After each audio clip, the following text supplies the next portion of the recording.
the way that this is going to work is I'll open it up with a few directed questions for you, Gary, and then after about 15 minutes or whenever we get really bored, we're going to move into the audience using the crowd mic app. Did you just say that I was going to be boring in the first 15 minutes? Yes. No, I said that after we get bored with my questions, we're going to move on to audience questions. But I'm glad that you brought that up because I think that by inviting you here, yes. Especially to kick off, this is kind of where we stop being polite and we start getting real, right? And my first question for you is kind of a generic question, but the question is, how powerful is the combination of purpose and innovation? And I'm asking this because I think that we need to hold ourselves accountable. Like, is this just another cheesy conference theme that doesn't mean anything, or does it actually mean, like, from your perspective, what's the power in that combo? Yeah, it's both. It's a cheesy conference theme, and it's real. Right? I mean, I think at the end of the day, innovation, purpose, these are very clear. I mean, it's kind of like the value of oxygen, or of course, like anybody who's sitting here that doesn't think that innovation matters or disrupts or is a key of how we evolve as people, or that it's a hell of a lot better to have a purpose behind what you're doing than not, is tone deaf to the reality of what creates upside both as a human and as a business. Yeah, so then it's just about implementation, right? Like, how do we do this? And so— Meaning execution? Yeah, execution, implementation. So I know a lot of you don't know who I am unless you saw me 2 years ago. I get a lot of flack in the technology space. I was an early investor in Facebook and Twitter and Uber and did really well and have a lot of street cred in that world. And in that world, all of them are super upset with me because I always say that ideas are crap, right? Ideas are crap because I get 10,000 emails a week from people that want me to invest in their companies, and they tell me that they have the greatest idea of all time. Everybody in here has an idea. The amount of times somebody comes up to me and goes, oh, I had the Uber idea before it happened. Great, what do you want, a cookie? Like ideas are completely worthless unless you execute against those ideas. And you can sit here and tell me what your purpose is, but unless you go and execute against it, it's no different than something like an idea, which is completely meaningless without fundamental execution. Okay, all right. So a lot of us here do have ideas, Great. But one of the biggest roadblocks, and we do want cookies too. Yes. But one of the biggest roadblocks— By the way, on that note, I do this a lot. That setup in the back with the candies and stuff, that's pretty legit. So we should clap up the candy selection. Yeah. I'm into that. I didn't even see that setup It's until yummy. you It's pointed yummy it out. back there, I'm telling you. All right, so if you want a piece of candy because you have ideas, that's your spot. Yes. But what if that's a roadblock for us? Like, how do we get other people on board with our ideas? You mean within the organization? Right, because a lot of these folks are going to go home in 3 days, they're going to Sure. be pumped up about the things they've heard here, Sure. and like Sam mentioned, everyone's going to say, oh, you went to that conference. Yeah, so over the last 7 years, I built my family's liquor store into one of the large e-commerce wine businesses in America. I went out and started investing in companies that did well, and then 7 years ago I decided that I was going to build a client service agency to help the biggest brands in the world understand where the world was going, how to market. The days of making TV commercials and print advertising are not dead, but they're waning. They're very overpriced by comparison to some of the opportunities that we see in Facebook environments and things of that nature. And the thing that I didn't know, because I'm an entrepreneur, when I make all my decisions, I just have to go home, look myself in the mirror, make a call, and then go and move. Right. I've had to deploy an enormous amount of empathy to understand how many of you don't have that ability. And so there's a lot of different ways to answer your question. And I used to be really frustrated with everybody here because I didn't think they had enough gusto to go home and do it. Now I'm at a place where I mainly blame the CEOs of all the companies that they work for, or the board, or Wall Street for creating 90-day behavior because everybody maps towards their stock price. Right. There's a million different ways to go about it. Look, I think the number one thing you can do is actually the best advice I have for human beings, which is communicate. Whether it's your spouse or your children or your parents or something you care about, communication is the game. Figuring out how to be politically correct is not the answer. Figuring out how to tell people what you believe the company should be doing in a respectful manner, that's the game. And so look, my belief is that 98% of the people in this room can't do anything with what they learned this weekend. I mean it. It's not fun to say, but it's true. I now work with enough big companies and I understand, and more importantly, the stuff that I most believe in and look, I think the one thing we're all grounded in is the end consumer's attention. You have a branding issue. We talked about this 2 years ago. I'm here 2 years later. I looked at the Google searches. I looked at the social media mentions. People still don't know what credit unions are. Like, let's cut to the chase. You have a comms issue as an industry, let alone as your individual companies. And so the really sad part, and we have financial service clients and alcohol brands and government stuff, like I work with this. There's way too many people in this room, and definitely the logos that they work for, that use compliance as an excuse for not doing what's right in a 2016 environment. And so, you know, what should they do? They should tell people what they believe within their organization, top, down, left, right. The truth is, most people actually don't know what they actually want to do. We're living in a world right now of headline readers. The majority of people in here that really understand the tactical executions within these new communication platforms are almost non-existent. You might have read an Ad Age article or the Wall Street Journal about what's happening in Facebook, Snapchat, Instagram, but do you really know how it works? Or it's like, oh, we'll just hire a young person to do We're going to hire Facebook. the 24-year-old. A millennial. She knows. And the problem with that is that young people are often inexperienced with strategy. Let's say, okay, who's got an idea? Raise your hand if you have an idea. Come on, I don't believe this. No one has an idea? Okay, I'm at the wrong conference. That could be a problem. That is a big problem. Gary, we're going to have to rewind. How do you get an idea? No, look, I think everybody has an idea. Nobody wants to raise their hand because they know that I'm crazy enough to jump out here and maybe punch them in the face. So I have empathy to why they didn't want to raise their hands. But go ahead, where were you going to go with that? So everybody has an idea. Let me save you time. They all have ideas. Next. I wanted to let them to leave their hand if they've actually told somebody about it. Look, the problem is it's not their fault. I used to think it was their fault. It's not their fault. They don't work in organizations that foster an environment or a culture that actually rewards that kind of behavior. Now, don't use that as an excuse, though. You know, because that's the fun thing to clap on. Like, it's the man, it's the machine. Like all of you should quit and start your own companies if you have such a good idea. Okay. Don't laugh. I mean, that's what I did. I believe it. and actually, funny enough, it was actually your Web 2.0 Do What You Love talk was one of those big triggers. It's like, one of the things that's really figuring out is we talk about purpose, and I opened this with as well, is find your purpose. What's the problem that you find a deep intrinsic purpose and want to solve it? If that means leaving your credit union, sorry, CEOs out there, but that might be one of the options. You know, it's funny. It's funny how you positioned my talk, right? We're going to get real. It's going to get uncomfortable. My purpose when I publicly speak is, to be very frank, I'm just hopeful that I can break through to one person in this room. I'm very practical about how this goes. I do think people get inspired and think differently in an offsite and things of that nature, but I have empathy and understand how the world works. In an entrepreneurial event, I actually think a lot of things can go and happen. They just don't have the friction or the red tape. But when you work within an organization, it's harder to make change, especially if you don't run it. And so I would tell you that sharing content has worked. One of the things that I've seen really work, like now instead of pontificating and peacocking, let me answer this specifically.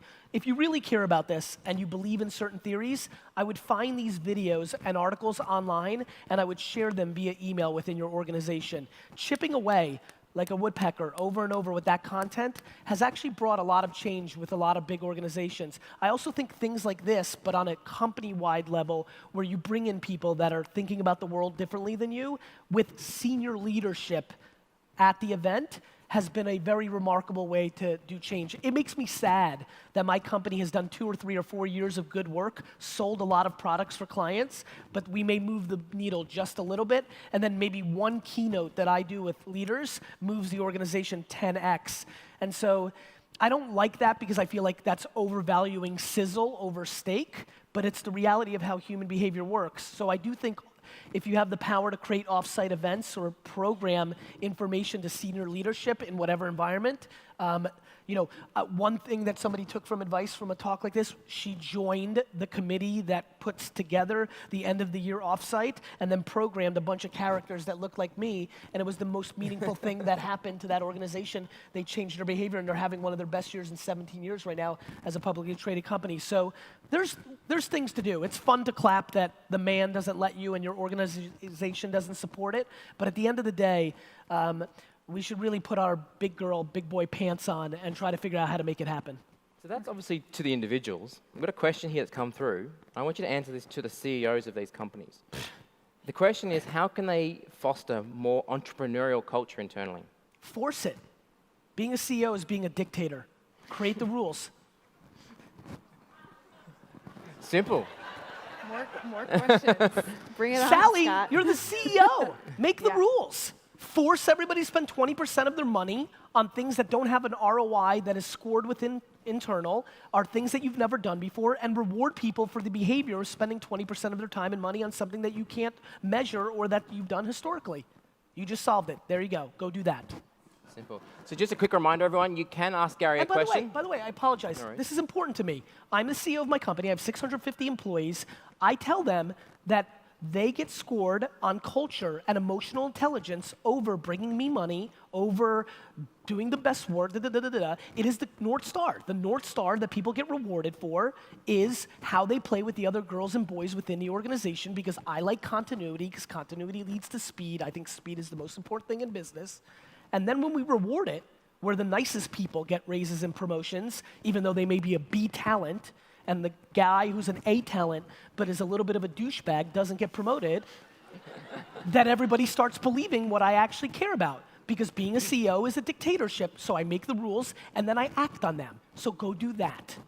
So just a quick reminder, everyone, you can ask Gary questions through the Think 16 app, and they will come up here on my little tablet here. So if you have a question, do punch it through the application. Do you have another question? There's no more. I There's feel like. No, we're actually running out pretty Oh, quickly. I would love for So, more Gary, crowd questions for this, but one of the Will traps. you jump in the audience and ask questions? Because I'll- I think that, it might I'll be... crowd surf. Yeah. Awesome. So let me just move it back, Yes. because I think a lot of people, I see people nodding their heads like, yeah, we do have a comms issue. What about the folks who are like, the number one problem in my organization is communications, but I don't know anything about communications. It's not my specialty, or technology. I don't know anything about technology. I'm an accountant. I'm an engineer. I don't, Yeah. What about those folks? Well, first, they may not be right about comms being a problem, because if they're not experts in it or understand it, they may, as a focus group of one, think that the organization's not doing the best job. But first, they want to be grounded in actually knowing the craft or what's happening. I mean, look, there's a lot of organizations that are getting a lot of ROI from their traditional media spends and things of that nature. It's just that they haven't put themselves in a position to test direct mail or sales-driven organizations or whatever they may be doing against some of the new behaviors. I think they go and talk to their counterparts within the organizations, and I think they tread lightly, which is like, hey, Catherine, I know this isn't my domain, but have we thought about doing these other things, or what are we doing about those things? I'm curious as a consumer of where we're going. I mean, again, it's just good old-fashioned communications. But I do think it's dangerous when you don't have cross disciplines. I mean, it's amazing to me how all 650 people that work for me have plenty of ideas of what the CEO should be doing. Right. But it's really easy to say that when you're not the last line of defense and you don't have all the context to why. What's the hardest thing about being a CEO and trying to get an organization to change, culture change? It's lonely. It's hard. Yeah. Being a CEO is hard, especially when it's your business. If I'm a CEO in corporate America, I'm a hell of a lot more interested, because even if you fail, you still get enormous cash bonuses on your way out. So that's interesting. Yeah. That I like. Yeah. Being an entrepreneur of an independent company like myself is, if I stink, we go out of business. And you don't get the bonuses and you don't get the accolades. And, my life is predicated on headaches.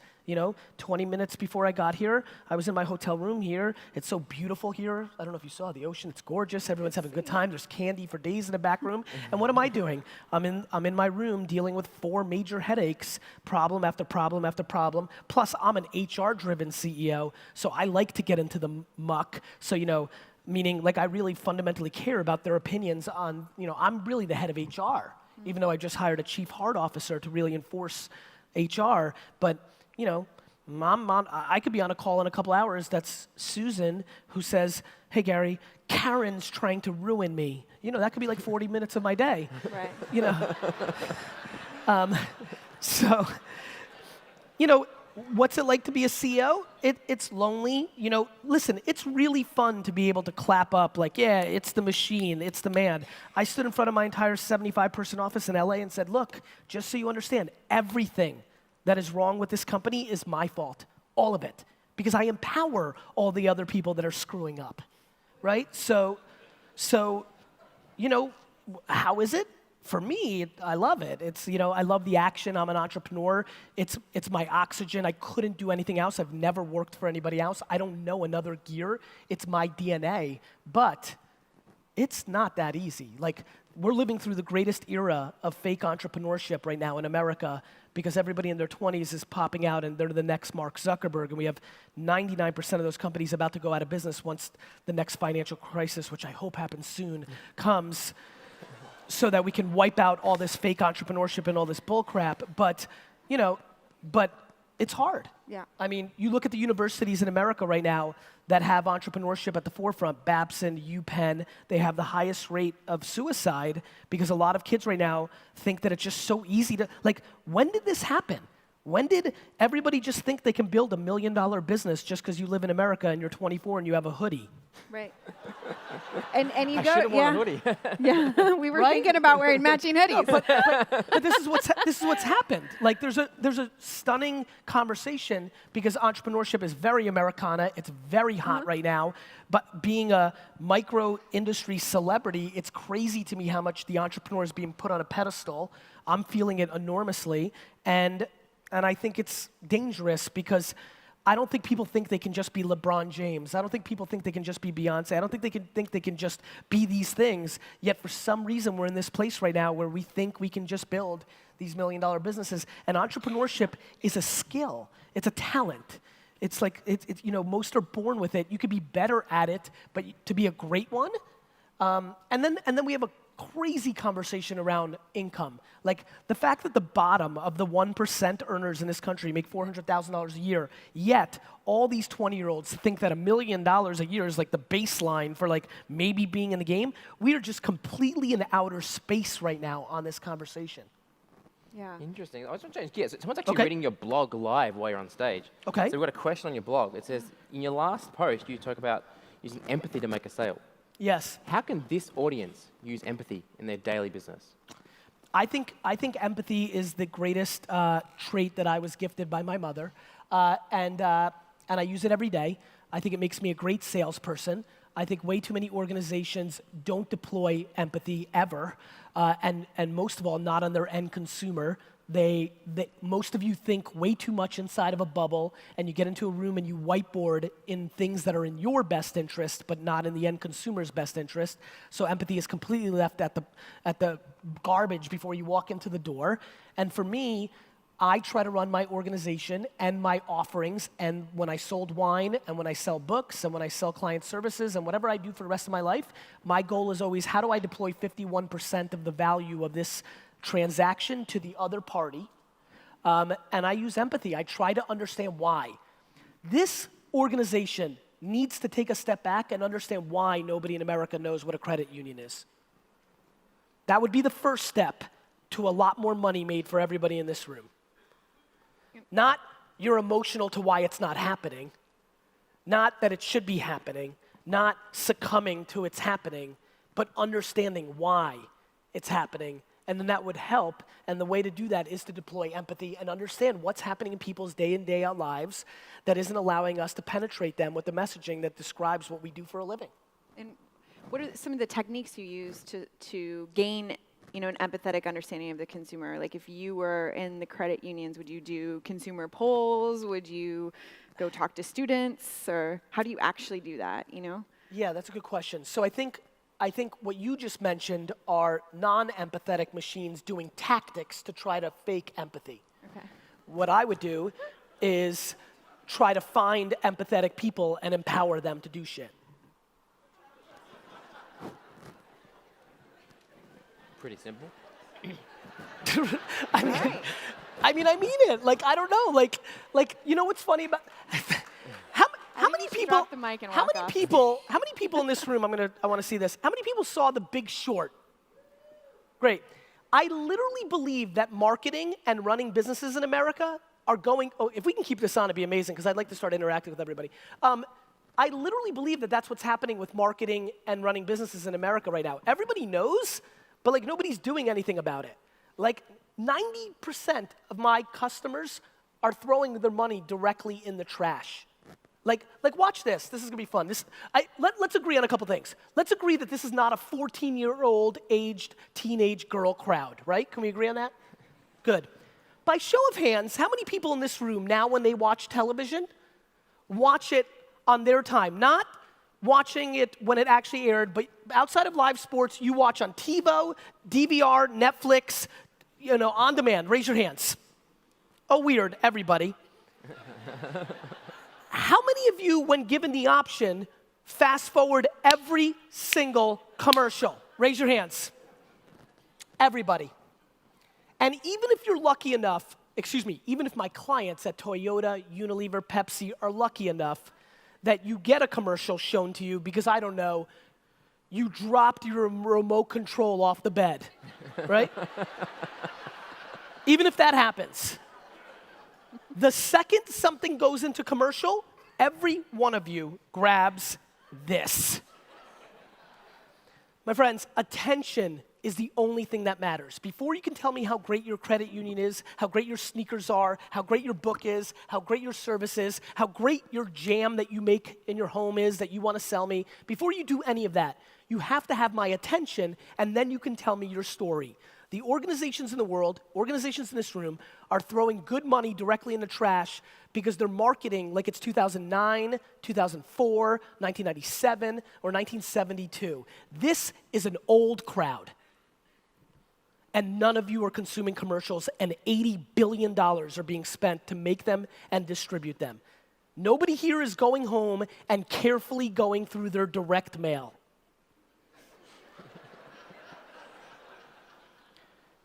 And so, I don't know what people think is happening. I don't understand how this, your same tactics aren't bringing results. You know that trade show that you go to every year and spend a ton of money on your awesome booth is not returning the same results, yet we just keep doing it as if nobody gives a crap. Isn't that sort of like the definition of insanity, doing the same thing over and over and expecting different results, right? We've all heard that saying. 100%. And People always say to me in marketing, like, I'm such a disruptor, I'm so crazy, I'm so this. I think it's crazy to make commercials in 2017. Like, it's not practical. I think I'm quite practical. I know that how many people here look at their Facebook profile and their feed and their page? Raise your hands. How many of you use Facebook? Raise it high, don't be scared. I just know you're there. And I know I can sell you stuff there. Facebook is selling billions of dollars of stuff per month. I don't understand. I don't understand how you think you act one way at home, right? But then when you put your suit on and go to work, you have different strategies because of the room that you're in. Yet, when you leave, the fastest growing demo of selfies on Instagram are 45-year-old women. Oh, yeah. Any 45-year-old women taking selfies? Hell yeah, cougar selfies for days.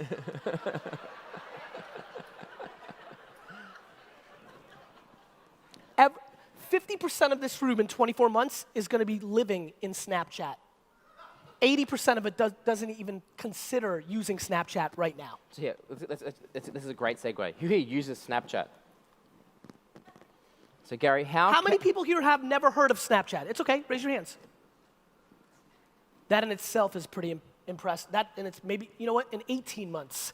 I mean, it's moving faster than I thought. Go ahead. How can credit unions use Snapchat? Well, first of all, credit unions today have to decide if they want to court 13 to 25-year-olds. Do you? Great. Well, then you better figure it the hell out. Because I think a lot of you did. The reason almost everybody but that one random dude has has heard of Snapchat is because anybody in this room that has a 13 to 22-year-old anything in their lives, granddaughter, grandson, daughter, nephew, niece, knows that that human being lives in one place, their phone and on two things, Snapchat and Instagram. So how are you gonna tell them about your thing? How are you gonna tell them? Like, how are you gonna get to them? You're not, and you're gonna spend it on bullcrap. If you wanna get to 13 to 25, now here's the important thing. I believe Snapchat is going through the same thing Facebook did. It's 13 to 25 now, but when we wake up in 18 months and it's 13 to 45, I have a funny feeling a lot more of you are interested in that 25 to 45-year-old demo just as well. And that's where people get caught. You don't project. Everything's predicated on today, but it's really not, because if you look at your behavior, most of your companies are marketing like it's 10 years ago. But you know, there's a real, I do social media consulting, right? Okay. And I have a hard time keeping up. Tough luck. You know, so the thing is how do we keep pace with technology and we satisfy member demand? You work. Okay. Like, sorry that it's moving fast. but right? Like, we're all professionals here. Like, sorry. Like, sorry that the world's moving super fast. You know, some dude owned 80,000 horses when the car was invented. He lost. So true. You know, like tough luck. Like, innovation doesn't care about you and me. Yeah. You think I'm excited to be up at 2 o'clock in the morning trying to figure out Vine like I did, 3 years ago? I actually think you are excited to be doing that. You might Am I be right, wrong? actually. You know what's funny? You nailed it. I am excited because I know my differentiation in the marketplace is that I'm willing to outwork my competition. I know that I got lucky, that I wasn't born in America, so I understand how good it actually really is here, and I'm taking full goddamn advantage of it.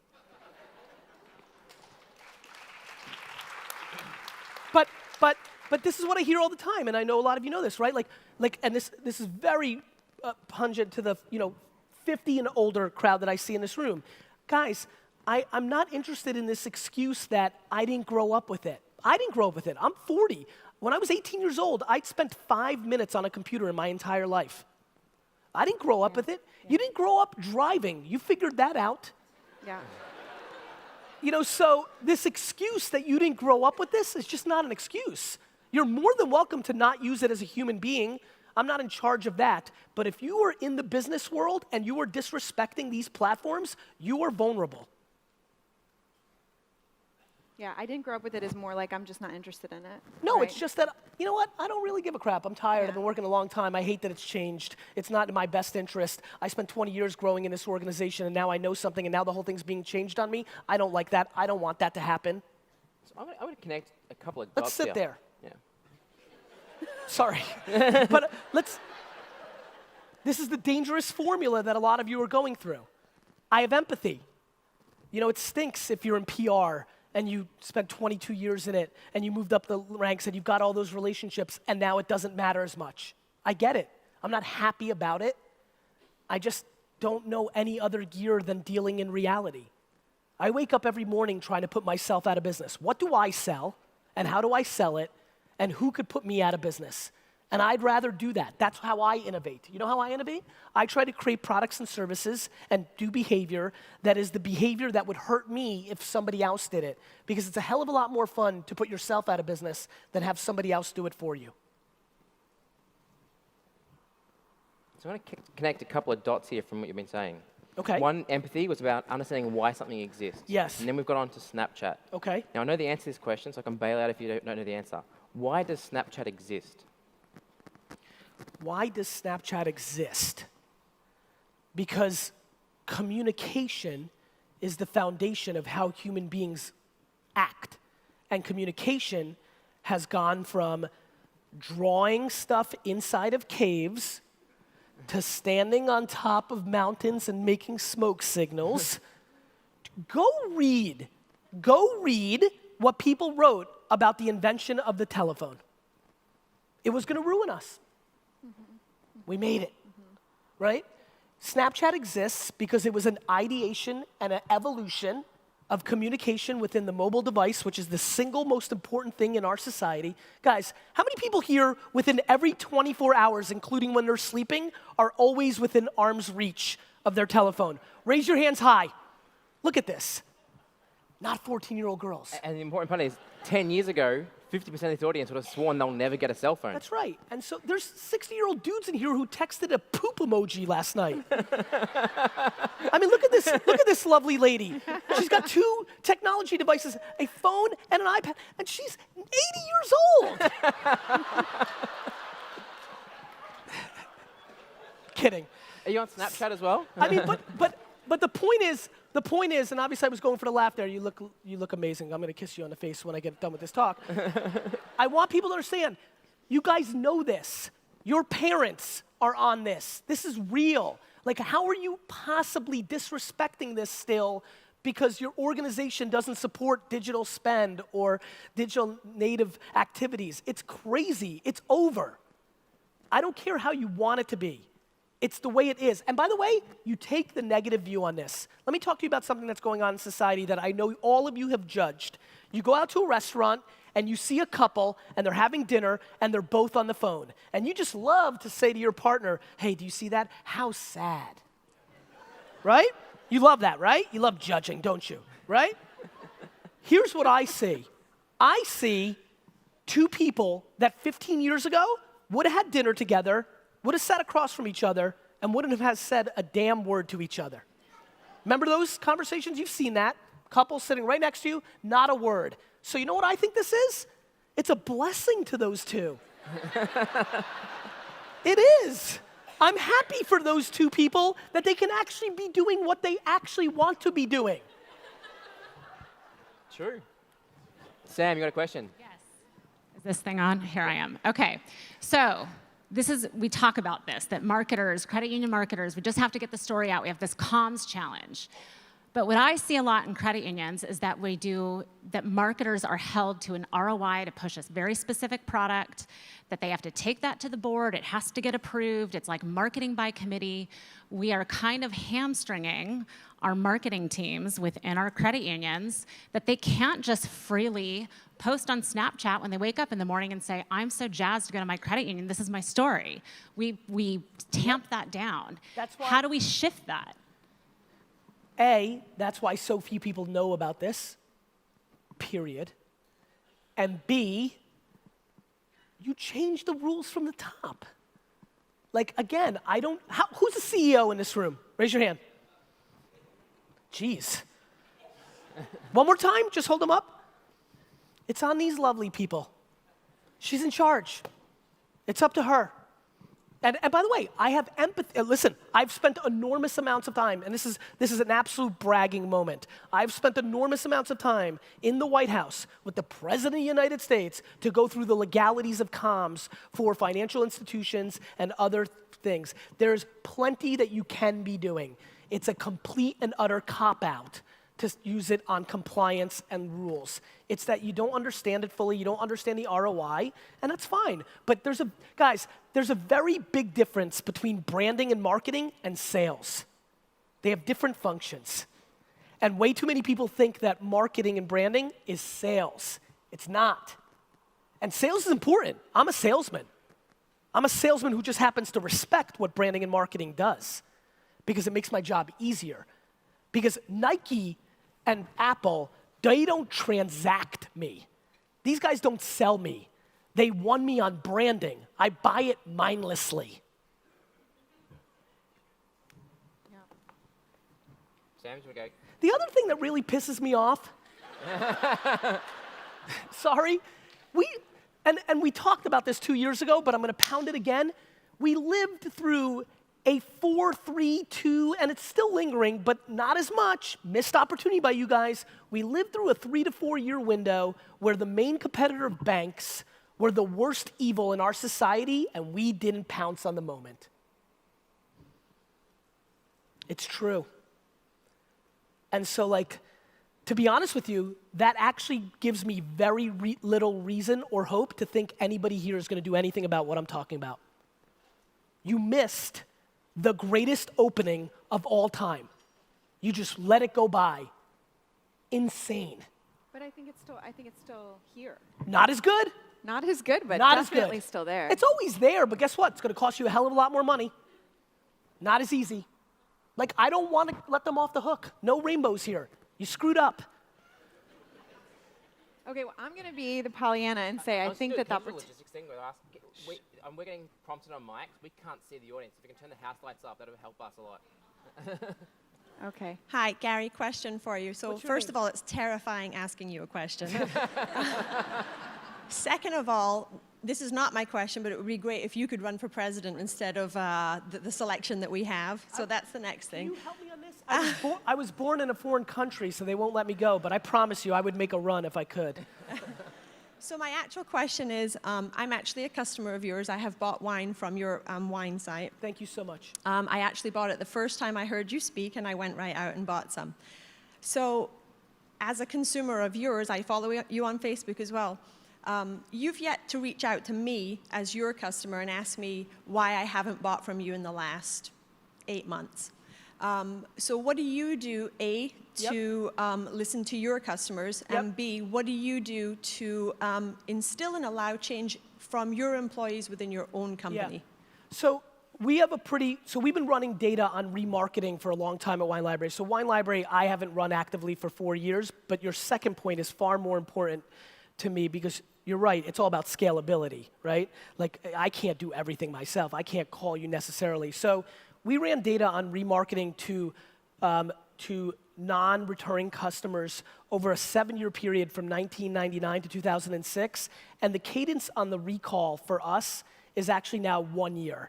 Like, we were finding that too many customers, if we really aggressively tried to get them into the refunnel within 3, 6, even 9 months, which is where I had it for a long time, and I think we went to a year ago. So maybe, I don't know exactly the details on your transaction.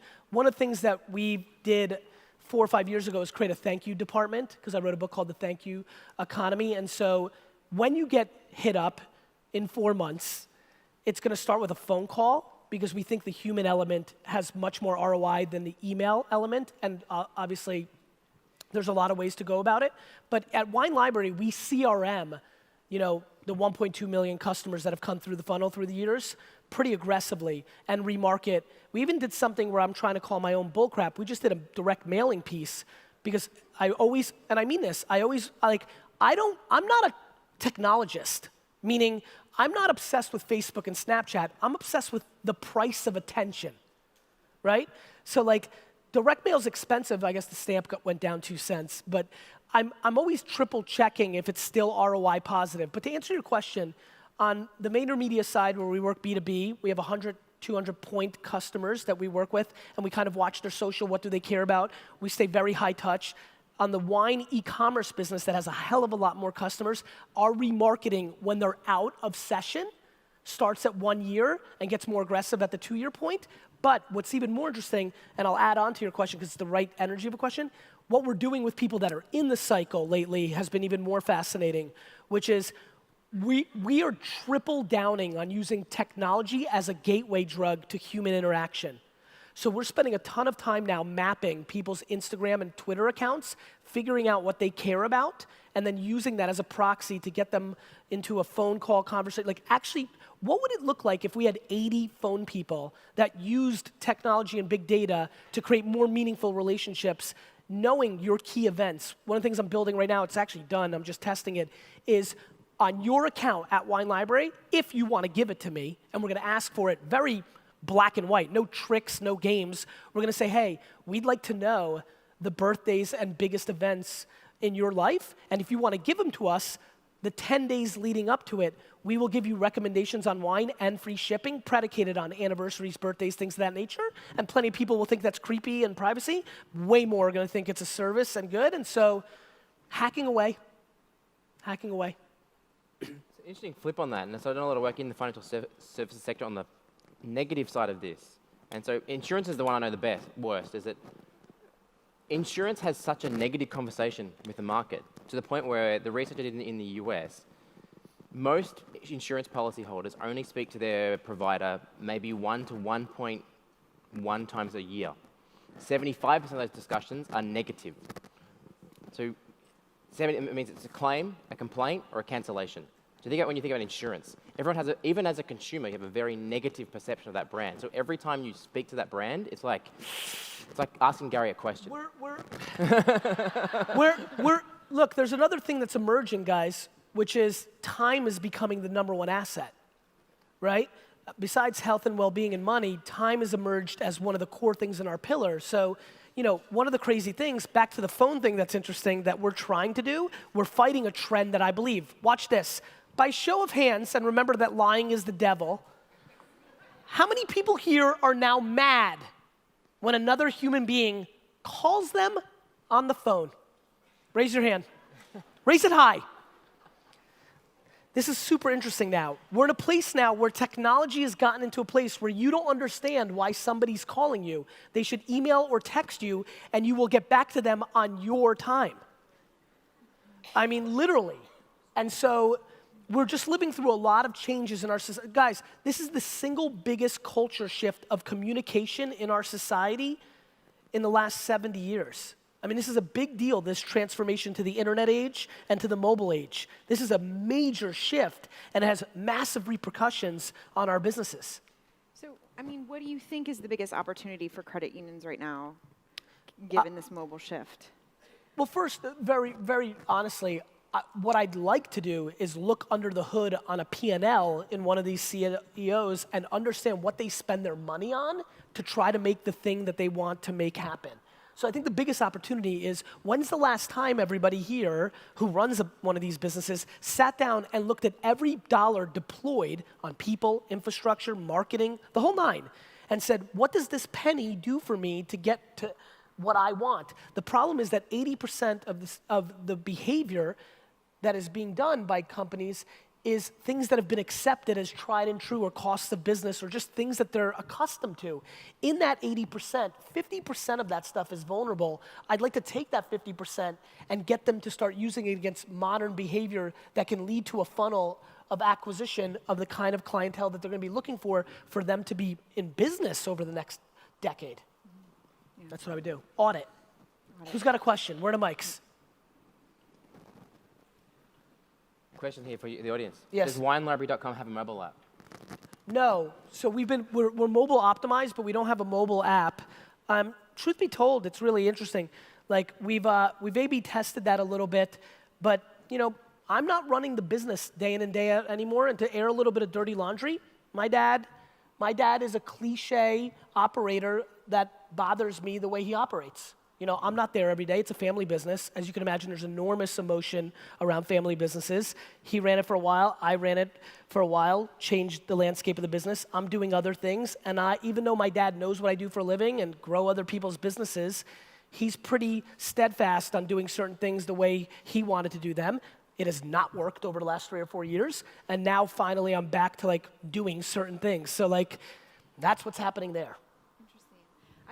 This kind of reminds me of when you were talking before about so what, the world is changing, just get with it. Right. Where's the point where you throw the baby out with the bathwater in terms of wisdom that older generation brings, and sort of the way we used to do things? There is a wisdom that you have to carry with you as you adapt. Where's the line there for you? There's no blanket statement that would answer this. One more time, how many CEOs in this room? Raise your hand. Do I believe 50% of these people should be fired? Yes.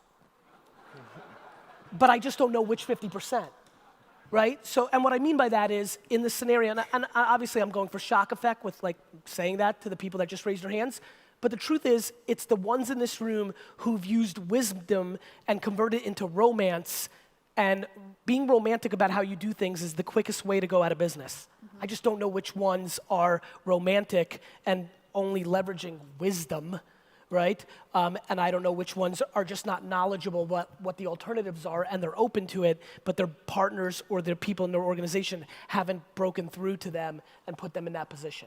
Yeah.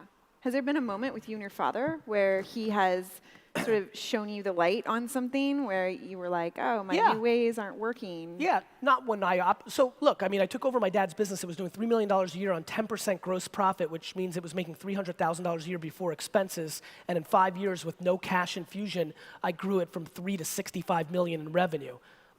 I know what the hell I'm doing. But did my dad teach me things? Of course. When I was 16 years old, my dad grabbed me by the arm and said, you just bought your first wine order as a 16-year-old, bought a bunch of cases of something, and he looked at me and said, if you change your mind between today and when the order comes in, you'll drink every one of those bottles. You will not cancel that order. And he said, this is the most important thing in life.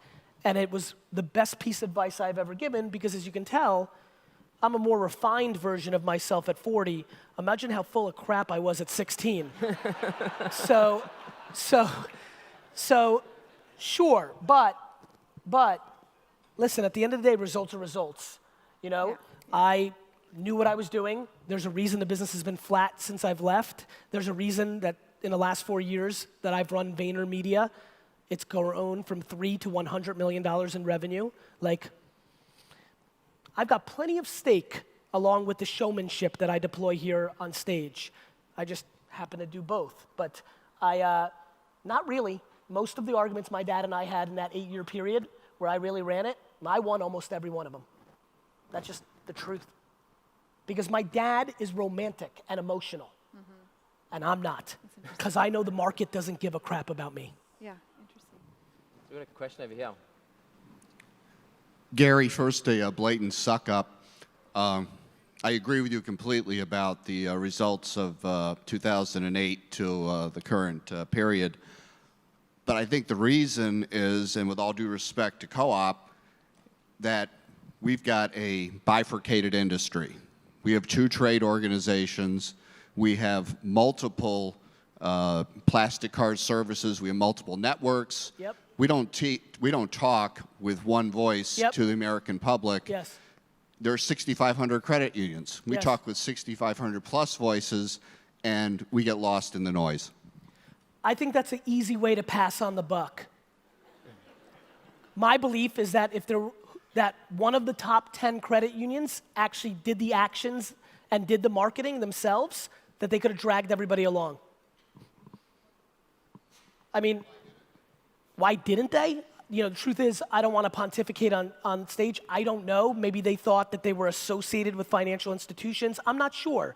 Maybe it wasn't in their financial vested interest. Maybe they didn't understand how to make YouTube videos and Google AdWords during that time. I don't know. But what I do know is that it didn't happen. And what I do know is I've never seen a co-op move an industry. I've seen leaders within the industry do something, it worked, and then everybody followed it. Yeah. So we've spoken about on the negative side of what they're not doing. What's a company in the financial services sector that's doing a good job? I'm not sure. You know, what I know is this. Here's what I know.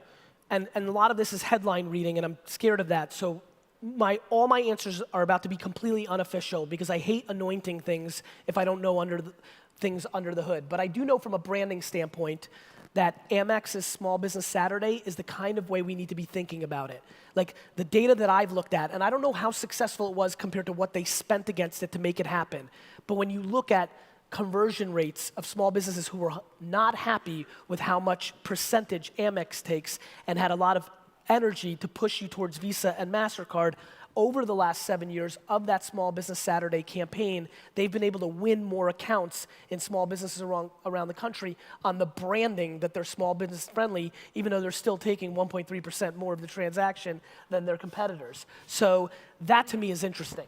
You know, that to me is interesting. I think when you look at Affirm, a new organization that lets people pay on websites in installments instead of one transaction.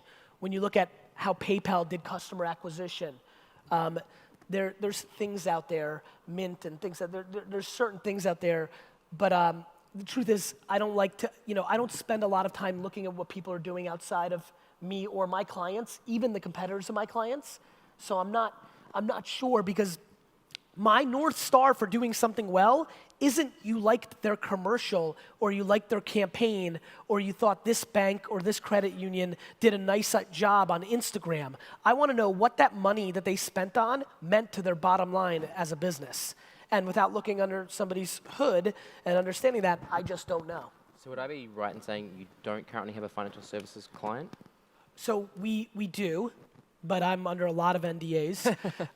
We have a new one, a big one. We have one of the 3 top banks. We literally, ironically, today while I was in the parking lot, won a massive piece of business from them. We were working with one of the top 4 credit card companies in America.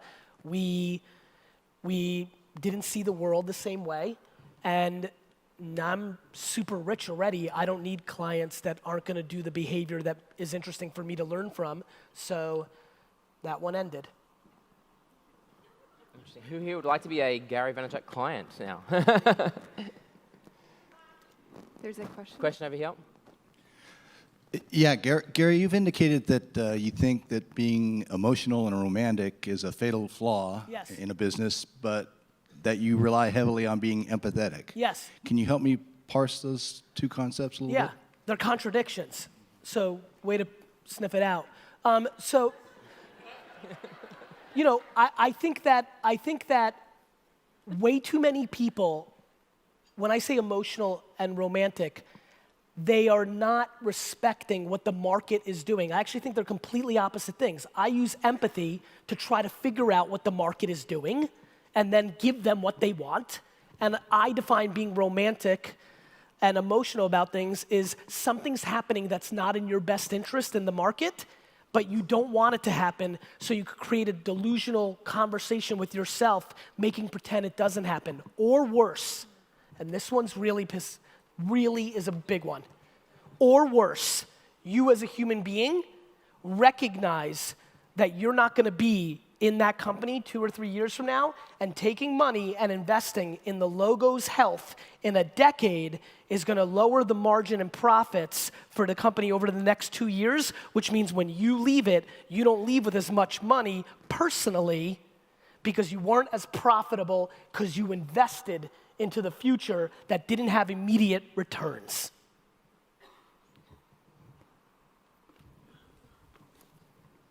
Deep. It's Everyone's true. gone silent. It's true. There are a lot of CEOs that run companies that know that they're not going to be there in 24 or 36 months, that know the math behind their bonuses, which are completely based on P&L profit, and to be successful in 6 years from today, you need to deploy money to have the infrastructure and the capabilities for 6 years from today. The problem is you're going to be on your yacht or playing golf, and so you don't personally get benefited for the investment in the company, so you as a human, and I don't blame you, humans are flawed, do behavior that's in your best interest as Rick and Sally, not in the best interest of XYZ credit union. That's real. Like, that's real. So what would you say would be? By the way, that's why so much doesn't happen. Yeah, It's just real. I'm glad you stood up for that. I think that was important. I think it's important. And by the way, and I'm going to say this, who am I to judge? I don't get to judge. I'm not judging you. I'm just telling you what's happening in the game, and you all know it. So we talked a little bit about, I mean, just to sort of bring this back into practical application a little bit. If you were sitting in CEO position at a credit union and you were thinking, I'm out of here in 2 to 3 years, but I need to invest a decade from now, what would you do? The first thing I would do, back to that safe, selfish human behavior, is understand that if I did everything right over the next 2 or 3 years, I'd probably sit on 3 really good boards of public companies and make a hell of a lot more money than what I was trying to milk out of my own company over the next 3 years. Okay. That's number one. That's practical. Look, doing the right thing is always the right thing. You know, we're just always looking in short-term behavior. All the VIG, the arbitrage that I live in, is I'm doing marathon running behavior in a world of sprinters. I understand the energy I deploy on stage, but let me unconfuse you. I am a tortoise in a hare's costume. That was interesting. But that's what I am. Like, my decision making is based on what I think consumers are going to be doing today, and not just today, and in 24, 36, 48 months, and I run my organizations based on that. That's what I think a CEO should do. While you're getting paid and running a company, you need to think about the company not only in the short term, but in the long term, and you have to make those financial bets, and you have to create the infrastructure for your organization to do those things. Because if you do it, you will be rewarded historically by the market of doing smart things, which will then lead to enormous upside for you in the world post your being the active CEO of that company with all the other benefits that the business world grants you when you are historically correct. I don't get to sit up here and get paid a lot of money to do speaking engagements because I'm razzy or I make a joke or I'm confrontational. It's because I have results. And because you're razzy and you're fun. Sure. I mean, you know what? That's the nice to have. But Yeah. the punchline, and you know this, the punchline is 7 years ago when everybody was a social media expert, I'm the one who emerged and built an actual business. I'm the one that Toyota and GE and Unilever is thrilled to point to and say they helped our business too. I'm the one who sells hundreds of thousands of books in the first week when other social media experts that try to sell you social media advice come out with a book and sell 1,000 copies in 4 months. Shouldn't have they used their advice to sell their book? Sure. So I mean, bringing it back home, like, what was something Sorry, you did that's just a 7 years? personal angry moment. Go ahead. What was something you did 7 years ago that people were looking at you like, that's crazy, but you're thinking, everything I've I'm ever done in investing my in the life. In future. 1996, when I launched the third e-commerce wine business in America, people laughed at my dad for letting their kid ruin his business. Yeah. Guys, 20 years ago, a lot of you thought the internet was a fad. Let's just cut to the chase, if you even knew what it was. When I bought Google AdWords, my dad, it was the only thing my dad ever fought me on. He didn't want me to do it because he told me our competitors were going to click our ads and make us pay for ads that we weren't going to convert. Yeah. When I started my YouTube show 4 months after YouTube started, when nobody in the world knew what it was, and I was sitting in front of it tasting wine and creating content and bringing value to people, my entire organization thought I lost my mind. They didn't know what YouTube was. When I invested in and then spent 10 hours a day on Twitter in 2007 and 8, everybody thought I was stupid. So, I mean, it sounds to me like when we drill down, it's not so much I'm in short-term thinking I want to sit on my yacht, but like it takes a lot of courage to be doing the thing, to be sitting in front of the camera and everyone thinks you're nuts, right? And so Sure. how do we instill, a more bold, a boldness Sitting in front of the ourselves? camera is a different thing because you have to have the vanity and other things that one would need to like put themselves out there, and I recognize those traits. The Twitter thing's more interesting. I thought it was going to be important, and so I put the time to become a practitioner, not a headline reader. So it doesn't take courage to do it, it takes time. It takes time. And I promise you, if the CEOs in this room audited what they do with their time, they could find 20% of it that's being spent on ludicrous stuff that doesn't bring any more value anymore, and they could deploy that to learning this new world and then becoming practitioners so that she and he can be the judge and jury of the partners and the heads of marketing and actually hold them to a standard that needs to be held to in today's environment. Guys, technology is not a sector. Technology is all-encompassing. This is not a nice to have or a division. This is the world we now live in. It's going to eat up everything. It got to bookstores early. It's gotten to hotels and taxis and limos recently. It's going to get to everything. Just a matter of time. Just on that, I mean, there is not one part of a credit union's business. Yeah, let's get that this hasn't to the already- next question. already been I started. just have a statement, not a Yes. question. Okay. I'm a CEO of a credit union, and we do think long term. Yes. This is not the American Bankers Association, Yes. and we do think long term. Yes. Bankers do think quarter by quarter by quarter, so that's number one. Number two, there is a missed opportunity. And real quick, my friend, I don't think in the advice that you're giving people, because I'm grounded in that. I mean in running the business and where I understand that. Okay. Right, and so I've got 2 branches that won't be profitable till after I'm gone. Right. Okay, and we're not thinking. Respect. We're not thinking short term. Respect.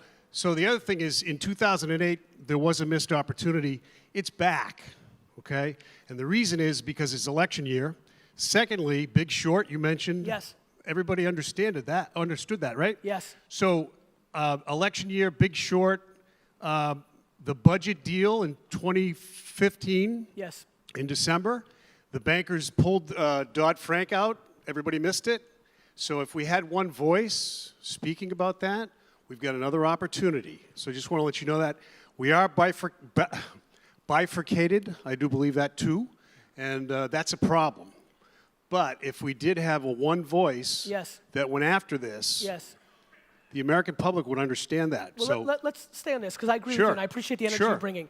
Yesterday, 100 different videos on Facebook with no money whatsoever, hundreds of dollars of ad placement, reached over 10 million people on organic virality based on its subject matter.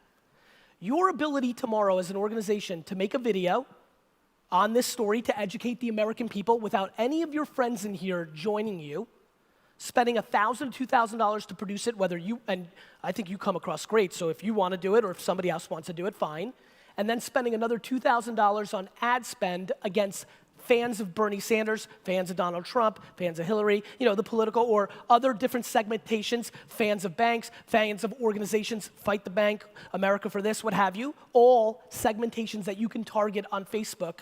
If you did that 5, 7, 8 times, if you get one that goes viral, mazel tov, you've won. If not, if you spent a couple of $100,000, you could blanket the entire country and give them that message. That's what I'm passionate about, which is that it doesn't cost a lot of money in 2017 to hit the American people. It's just that we're not respecting the marketing tactics that can get us there. I agree, and I'll just finish with this, that again, we're not short-term thinkers, we're long-term, and finally bring back Glass-Steagall and stop talking about taxation. You may not understand what I just said, but I think the rest of the room did. Bring back Glass-Steagall, attack the bankers, because I'm tired of getting attacked. Good for you. Good luck. I want to add on that. So one trend. Can you bring that gentleman back? I have a real question, because I'm actually curious for my own education. When he says he's tired of getting attacked, is there a feeling within the industry that the American, the end consumer, sir, when you said you're tired of getting attacked. You want me to come up and sit down? I'm sorry? You want me to come up and sit down? Yeah, hell yeah. when you said I was fascinated by that end statement. When you said you're tired of getting attacked, do you feel that the American consumer has the credit union in that position? No. Okay. I think they've long since, it's like they've habituated to that message. But we have a huge opportunity here. This is all going on right now where bankers, you know, they've got no firewall between deposits and loans and selling it off to the world. Right. Nothing's changed. No, listen, you're preaching. I made a reference about I can't wait for the next one, and you know, but real quick, just for my own education, because I'm curious. When you said I'm tired of being attacked. Yeah, the debate between banks and credit unions is all about taxation, which is meaningless to everybody. Yeah. It's $2.7 billion to the Treasury, which is a teardrop.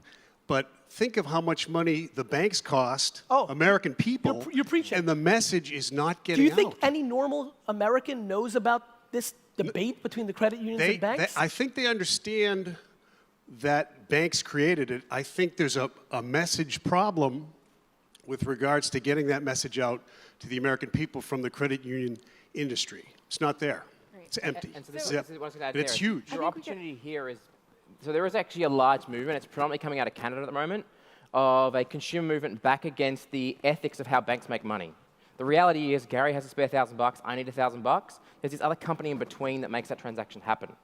And so that, particularly in the unsecured lending space, the ethics of how much margin they make to make that transaction is getting questioned in a number of markets. There is a 13-year-old girl that has an amazing YouTube video that questions how banks make money on unsecured lending. That has created a whole tidal wave of consumer negative sentiment around how banks make money, which is why if you look at the most successful fintech startups today, they're all about how do we connect to individuals. Of course. You know, it's peer-to-peer lending, it's peer-to-peer foreign exchange. But I think it's dangerous, you know, the context of me saying we missed an opportunity, it's not about bashing the banks, it's about getting people to understand what we bring to the table. Yeah. This is not a, we need to spend money bashing them out or amplifying that 13-year-old girl's video. It's how are we communicating to the end consumer to create consideration for me to give you my money versus the alternatives that have out-marketed and out-positioned your organizations in the marketplace. And to me, when you look at what's happening in marketing today, the brands, and this is happening absolutely in the political races, everyone's like, how is this all, how did Obama happen? How's this Trump thing happening? Easy, they're using the things I'm talking about. This is not complicated, right? How did Under Armour Catch up to Nike, easy. They're using the things that I'm talking about. How did Honest Company and Method become real competitors to Johnson & Johnson and Unilever and Procter & Gamble? Easy. They're using the things that I'm talking about. So it's about the opportunities in a digital environment to create content and target people with the messaging that we want them to know. That tactic and understanding that religion is the white space. Yeah. So I'm going to wrap it up and say, I want to get, so Sam would actually love this.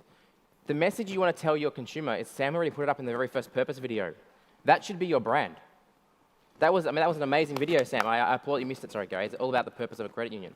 But that is the brand. That's the narrative you need to make the market understand.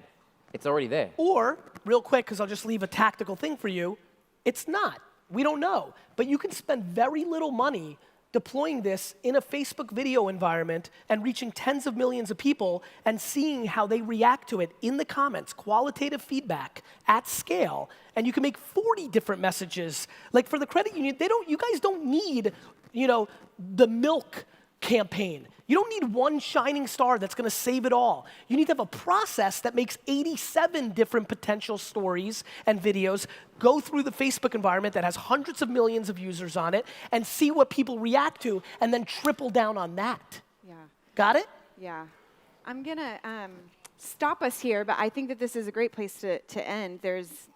I think, limitless opportunity. I have sort of a glass half full here, and I appreciate those comments. And you've certainly given us a lot of food for thought, so we're going to take some time to chomp on that. Thank you, Gary guys. Vaynerchuk, Thank you for having being me. with us. Thank you. Thank you so much.